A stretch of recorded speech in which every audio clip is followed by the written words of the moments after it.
Radio Bharati presents today's news. I am Priyanka Singh. Today's news headlines are: Prime Minister Narendra Modi to visit Rajasthan and Madhya Pradesh today to lay foundation stone and inaugurate several development projects worth over 17,600 crore rupees. Raksha Mantri Rajnath Singh releases 5th positive indigenation list in New Delhi for self-reliance in defense sector. Highly complex system, sensors, weapon and ammunition for armed forces included in the list. Steve Scalise, Jim Jordan enter race to replace ousted House Speaker Kevin McCarthy. Japan experiences 6.6 magnitude earthquake in Western Pacific Ocean. Brent crude trading at $89.30 barrel. World Bank retain India's GDP growth at 6.3% for 2023 and 2024, despite global headwinds. At Asian Games in China, India chasing medal in archery, squash, hockey, and wrestling in action-packed day 12 in Hangzhou. In cricket, men's ODI World Cup kicks off. The defending champions England taking on New Zealand in Ahmedabad this afternoon. Now news in brief. Prime Minister Narendra Modi will visit Rajasthan and Madhya Pradesh today. The Prime Minister will first travel to Rajasthan, where he will lay the foundation stone and dedicate multiple development projects in various sectors like road, rail, aviation, health and higher education worth 5,000 crore rupees in Jodhpur. He will also address a public meeting.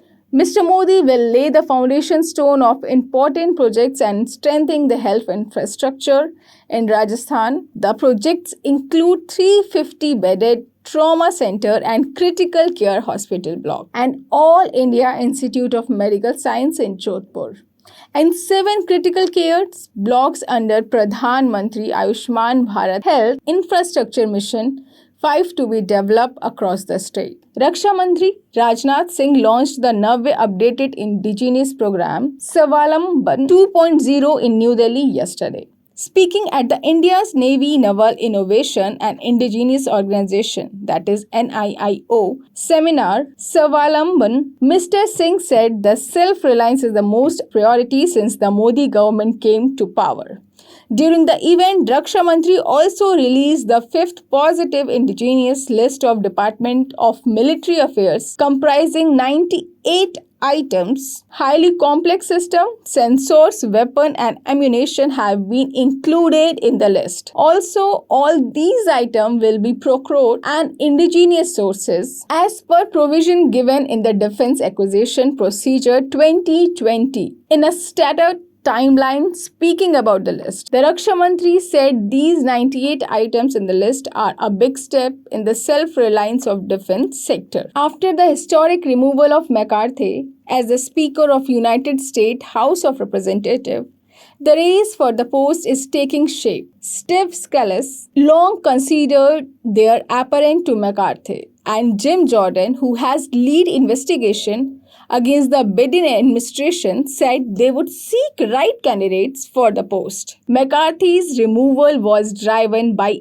8 Republican opponents who were against working with the Democrats on funding the governments. Japan experienced a 6.6 magnitude earthquake in the Western Pacific Ocean today. The earthquake struck at 11 a.m. near Torishima in the Izu chain at the depth of 10 km. The Meteorological Agency of Japan has warned of possible aftershocks and urged the people to be on alert for the next week. The agency had issued a tsunami advisory asking the people in coastal areas to retreat to higher grounds. It predicted a wave height of 1 meter. However, waves measuring up to only 30 centimeters were observed.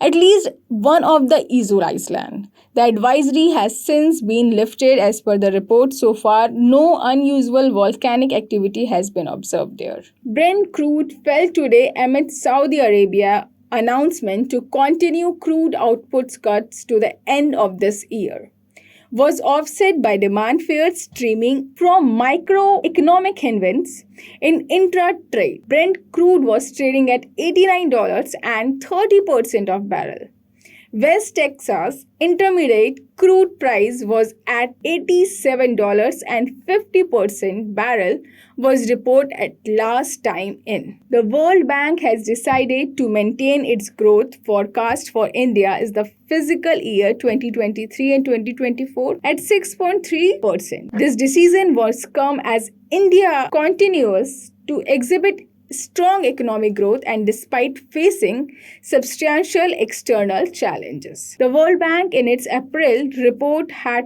cut India's growth forecast for 2023 and 2024 to 6.3% from the earlier 6.6%. According to the World Bank latest India Development Update IGU, the International Financial Institution flagship half-yearly report on the Indian economy observed that despite significant global challenges, India was one of the fastest growing major economies in 2022 at 7.2%. At the ongoing Asian Games in China, the India's contingent is chasing medals in archery, squash, hockey and wrestling in an action-packed day 12 in Hangzhou. Today in archery, India trio Surekha Parnit and Aditi advanced to the semi-finals after defeating Hong Kong in the quarter-finals in this morning. In wrestling, Antim Panghal has entered the quarter-finals after defeating Uzbekistan Jasmina Imaeva in women's freestyle 53 kgs pre-quarterfinals. In squash, the pair of Deepika Palikal and Harinder Pal Singh will be in action in the mixed doubles final, while Saurabh Ghoshal will aim for an exclusive gold in men's singles. While Saurabh Ghoshal will aim for an exclusive gold in men's singles final this afternoon. The women's hockey team will lock horns with host China in semi-final action in the afternoon. The ICC Men's One-Day International Cricket World Cup 2023 kicks off in Gujarat today. The Narendra Modi Stadium in Ahmedabad is all set to host the opening match of the tournament between England and New Zealand this afternoon. The match will begin at 2 p.m. Indian Standard Time. Both the teams are finalists of the previous edition, with England being the defending champions. That's all for today's news. Keep listening to Radio Bharati and please subscribe and like it.